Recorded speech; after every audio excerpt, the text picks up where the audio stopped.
Hey everyone, my name is Mitch. Welcome to Russ Darrow Kia Wauwatosa. I'm going to take you through a day in the life of a salesperson here.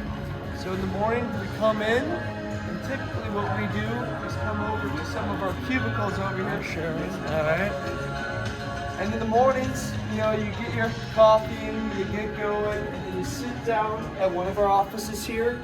Typically what we do in the morning is we're going to get into our XRM systems, which is one of our CRM systems, as well as Automotive Mastermind.